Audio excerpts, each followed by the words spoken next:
दोस्तों नमस्कार।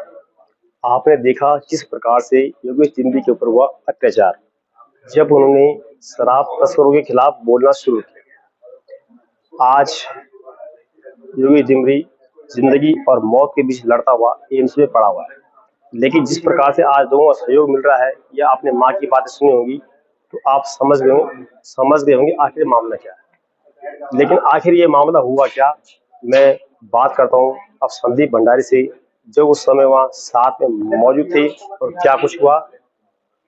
मैं चाहूंगा कि इस वीडियो को आप ज़्यादा से ज़्यादा शेयर करने से पहले समझने का प्रयास करें कि आखिर मामला था क्या। और आज हमें योगेश डिमरी की मदद के लिए आगे आना होगा, चाहे वो आर्थिक मदद हो और चाहे फिर वो आज यदि आज हम लोगों ने डर के मारे इस प्रकार से खबरें दिखाना बंद कर दिया तो आने वाले समय में कोई पत्रकार आपके लिए खड़ा नहीं होगा।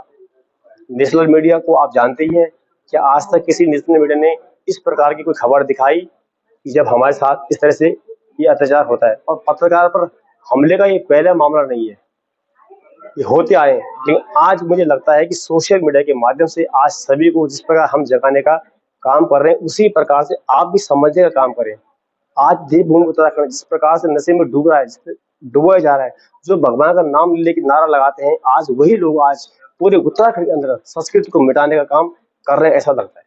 आज कहाँ है वो सारे नेता जो इतनी बड़ी बड़ी बातें करते हैं, ऐसा हो जाएगा वैसे हो जाएगा, आज कहाँ है? आज सबके मुंह में ताला क्यों लगा हुआ है? खैर, इस वक्त मैं अस्पताल के अंदर हूँ, मैं ज्यादा न जोर से बोल पाऊंगा न लंबी बात कर पाऊंगा, क्योंकि मुझे लगता है भाई जी को ज्यादा डिस्टर्ब करना भी ठीक नहीं होगा। दिखाना जरा भाई साहब को। ये देखिए आपके भाई साहब की किस प्रकार से यहाँ पर ये चोटें सर पे आ रखी हैं और भाई जी बिल्कुल भी बोलने में असमर्थ हैं, ये आप देख लीजिए। तो मुझे लगता है कि जिस प्रकार से आज जबड़ा देखो भाई, ये देखिए आप जबड़ा किस प्रकार से बिल्कुल तोड़ा तोड़ा हुआ है, बिल्कुल बुरी तरह से। भाई जी बिल्कुल बोलने में असमर्थ है। आप हैं मिस्टर संदीप भंडारी, जो कि उस दिन साथ में थे डिमरी जी के। पहले हम बताएंगे आपको क्या कुछ हुआ उस दिन, उसके बाद बताएंगे कि पुलिस के द्वारा क्या एफआईआर लिखवाई गई। तो ये सब हम जानेंगे आज संदीप भंडारी जी से। और मैं चाहूंगा कि आप इन बातों को एक एक चीज को, जिस प्रकार आप एक एक रोटी का निवाला चबा चबा कर खाते हैं उसी प्रकार से आप सुने, ताकि आपको समझ में आ सके आखिर मामला है क्या। क्योंकि बहुत से लोगों का कहना ये भी है कि भाई तुम लोग कब गए थे, क्यों गए थे। मैं आज बस में बैठा था और मेरे कान में आवाज पड़ रही थी, मुझे बड़ा दुख हो रहा था इस बात को सुन के कि भाई साहब ठीक है यार, किसी घर में जाने क्या मतलब है। वो भी गलत नहीं था, मैं भी गलत नहीं हूँ, लेकिन इस बात का यहाँ से अंदाजा लगाया जा सकता है कि अभी तक लोगों को ये पता ही नहीं है कि आखिर उस दिन हुआ क्या। तो ये सब कुछ बताएंगे आज हमें संदीप भंडारी जी अपनी जुबानी। जी भाई साहब नमस्कार। पूना गांव और की मैं उसको धन्यवाद करता हूं कि आप आए यहाँ पर डिमरी जी का हालचाल जाना, और जरूरी है कि सच्चाई दिखाना बहुत जरूरी है। तो मैं आपको बताता हूँ उस दिन हुआ क्या। असल में सुबह 6 बजे लगभग योगेश डिमरी जी का फोन मुझे आता है। हम एक मुहिम से जुड़े हैं कि शराब तस्करों को नष्ट करना है, उनकी शराब को नष्ट करना है। ठीक है, हम उस दिन सुबह 6 बजे मेरे को डिमरी जी का फोन आता है।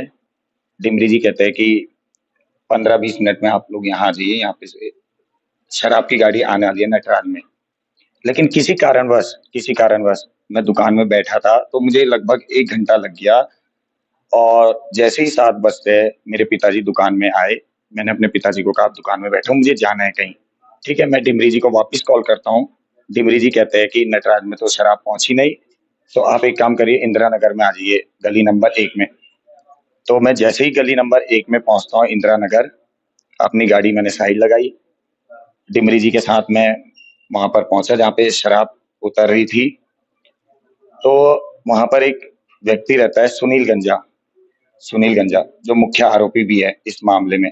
सुनील गंजे के गेट पर अल्टो लगी हुई थी। आधी गाड़ी उसके अंदर थी, गेट के अंदर, आधी गाड़ी बाहर थी। आधी गाड़ी इसलिए अंदर थी कि शराब उतर रही थी उसकी। तो जैसे ही डिमरी जी और मैं उसके गेट पे पहुंचे तो सुनील गंजे ने हमें वहां पर रोक दिया। सुनील गंजे ने रोका, इतनी देर में सुनील गंजे के बेटे ने हमें धक्का दे दिया। धक्का दिया तो हम दोनों गिर गए। तो उसके बाद उसकी बीवी भी अंदर से आई डंडे वगैरह लेके, ठीक है। उन्होंने योगेश भाई पर हमला किया, उसके बेटे ने, ठीक है। उसके बेटे ने जैसे ही हमला किया तो मैंने जैसे ही फोन निकाला वीडियो रिकॉर्डिंग के लिए, तो वो मेरे पीछे दौड़ पड़े। दो तीन लोग मेरे पीछे दौड़ने लगे। तो मैं कैसे करके अपनी जान बचाई वो मेरे को ही पता है।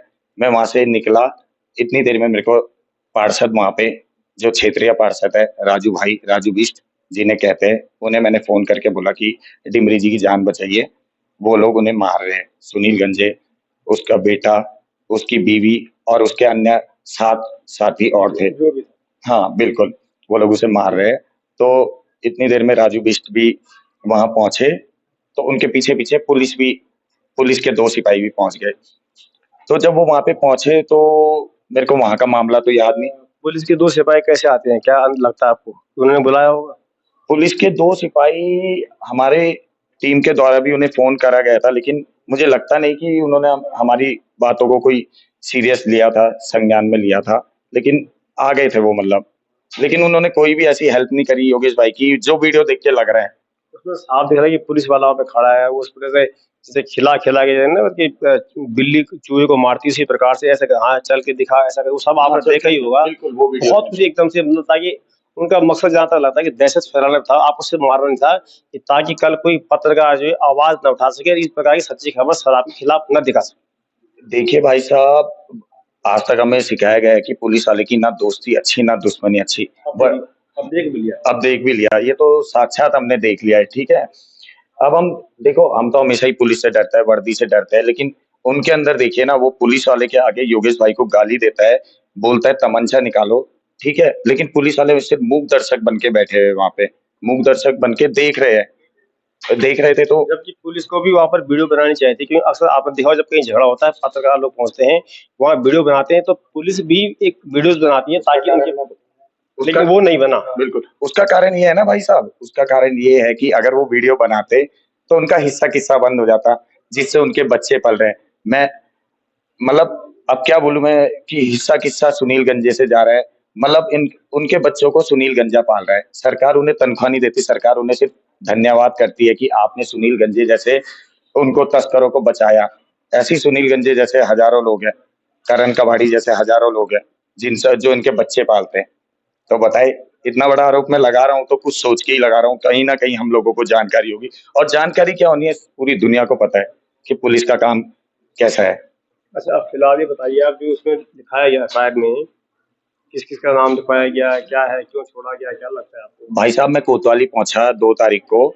उससे पहले मुझे आंटी जी का फोन आया, उर्मिला डिमरी जी का फोन आया मेरे को, और वो बताते हैं कि बार बार पुलिस वाले हमें आके परेशान कर रहे हैं कि एफआईआर दर्ज करवाइए, एफआईआर दर्ज करवाइए। तो मैंने कहा ठीक है आंटी जी, कोई बात नहीं, मैं चले जाता हूँ। उन्होंने कहा ना कि संदीप भंडारी भी उनके साथ में था, और उन्होंने पुलिस वालों को भी बता दिया था कि आप भंडारी के पास चले जाइए, भंडारी डिमरी जी के साथ उस दिन मौके पे मौजूद था, और जो भी घटनाक्रम हुआ भंडारी के सामने हुआ, तो आप भंडारी के पास चले जाइए। तो मुझे फोन आता है, तो मैं ठीक है चले जाता हूँ मैं, क्योंकि मेरी ड्यूटी भी थी उस दिन मैंने छुट्टी कर ली। मैं कोतवाली पहुंचता हूँ। कोतवाली पहुंचने के बाद इंस्पेक्टर साहब खोलिया जी है शायद उनका नाम, मुझे ध्यान से नाम याद नहीं है। उन्होंने मुझे बुलाया, मामला पूछा तो उन्होंने मेरी वीडियोग्राफी भी करी, कम से कम एक नहीं 3-3 वीडियोग्राफी करी, अलग अलग करी। अभी मेरे से कुछ पूछा, फिर थोड़ी देर में कुछ पूछा, तो अलग अलग 3 वीडियोग्राफी करी। तो उसके बाद भाई साहब, अब आती है, जब मैंने उन्हें पूरा मामला बता दिया कि सुनील गंजे के घर में ऐसा ऐसा हुआ था कि उनकी बीवी ने हमारे ऊपर हमला किया था, उसके बेटे ने हमला किया था, और उसने स्वयं हमला किया था, और उसके 7 अन्य साथियों ने हम पे हमला किया था। तो उन्हें मैंने पूरा मामला बताया। उसके बाद वो मेरे से लिखवाता है एप्लीकेशन। एप्लीकेशन इसलिए लिखवाता है कि मुझे एप्लीकेशन स्वयं लिखनी नहीं आती, तो वो बोलते हैं और मैं वैसे वैसे लिखता हूँ। और मुझसे एक गलती हो जाती है, मुझसे क्या, उन्होंने जैसा बताया मैंने वो लिखा। मैं अपनी गलती नहीं बताऊंगा सर, क्योंकि मैंने उन्हें मामला पहले बता दिया था। तो उन्होंने उसमें सिर्फ सुनील गंजे का नाम मेंशन किया, ना उसके बेटे का नाम मेंशन किया, ना उसकी बीवी का, ना ही अन्य साथियों का, ठीक है। लेकिन मैंने उसे बताया था। तो ये गलती पुलिस वालों की गलती है, साफ साफ, ठीक है। उसके बाद मैंने ये भी बोला उन्हें, जब मैंने पूरी एप्लीकेशन लिख दी, कि सर मैं दोबारा से इसे फेयर कर लेता हूँ, लेकिन उन्होंने मेरे को ऐसा करने नहीं दिया। उन्होंने कहा आगे आपके बयान होंगे, बयानों के बाद आप फिर से मतलब उनका नाम बता सकते हैं बयानों के बाद। मतलब कुल मिला के ये कहने का चाल है। हाँ, पुलिस की कार्यशैली में मैं सवाल उठाता हूँ और ये चाल है सुनील गंजे को एवं उसके परिवार को बचाने की चाल है, क्योंकि उसके बाद ही तुरंत बाद मेरे 4 साथियों पे एफआईआर दर्ज हो गई थी। तो चलिए, मुझे लगता है इसके अलावा और विशेष बात तो यही है, सब कुछ मामला यही है। विशेष बात तो बस यही है कि मैं एसएसपी साहब से निवेदन करता हूँ कि मामले को थोड़ा संज्ञान में लीजिए और पुलिस वालों पर तो आपने कार्रवाई करी है आजकल, लेकिन खुद थोड़ा सा डिमरी जी से मिलिए और मामला पूछिए और उसके बाद ही आप किसी के ऊपर एफआईआर दर्ज करिए, क्योंकि मैं ये भी कहना चाहूंगा, क्योंकि वीडियो में साफ साफ दिखाई दे रहा है कि उसकी बीवी भी वहीं पर है, उसका बेटा भी वहीं पे है, उसके साथी भी वहीं पे और वो भी वहीं पे है। मुझे नहीं लगता कि मेरे इन साथियों ने कोई बदतमीजी करी है, क्योंकि वो वहां पर थे ही नहीं। उनके घर के बाहर कैमरा लगा हुआ, वो भी उनके घर के बाहर कैमरा भी लगाया, लेकिन वो पुलिस वालों ने मेरे ख्याल से अपने पास सेव रख ली है और वो देंगे ही नहीं। पड़ोसियों के घर में है लेकिन कैमरा वहां पे पड़ोसियों के घर में, और हमें जैसे ही प्राप्त होगा सोशल मीडिया के माध्यम से जो लोग हमें देखते हैं, सुनते हैं, लाइक करते हैं, शेयर कर हमारा फोटो खिंचवाते हैं, जी। उन लोगों के लिए आप क्या संदेश देना चाहेंगे? किस प्रकार से ये वो योगी डिम्बी जी की मदद करें? मैं तो आपके माध्यम से यही बोलना चाहूंगा कि कृपया करके सपोर्ट करिए योगेश भाई को, साथ दीजिए उनका, और जो हो सकता है उनके लिए मदद करिए। मैं ये नहीं बोलता पैसों की ही मदद करिए, पैसों से मदद नहीं होती, उनका साथ दीजिए, बस यही कहना चाहूंगा। हाँ जी। चलिए, फाइनली एक संदेश देना चाहूंगा। अगर इस प्रकार से, जिस प्रकार भाई आज लंगड़ा पड़ा हुआ है, जबड़ा टूटा पड़ा हुआ है, सर फूटा पड़ा हुआ है, अगर आज आप लोग इस प्रकार के पत्रकार के साथ खड़े नहीं होते हैं, तो मुझे लगता है आने वाले समय में कई लोग इस प्रकार से टूटे फूटे अस्पताल में पड़े होंगे और आपके लिए कोई भी ऐसा नहीं मिलेगा कि नमस्कार, मैं पुनः गांव की ओर या आंवला न्यूज। क्योंकि हमारी हिम्मत भी तब बढ़ती है जब आप लोग साथ देते हैं। तो आप लोग इस संदेश को समझने का प्रयास करें, आगे फैलाएं, जागरूक बने। लेकिन आज हमें इन शैतानों के खिलाफ लड़ना और खड़ा होने की जरूरत है।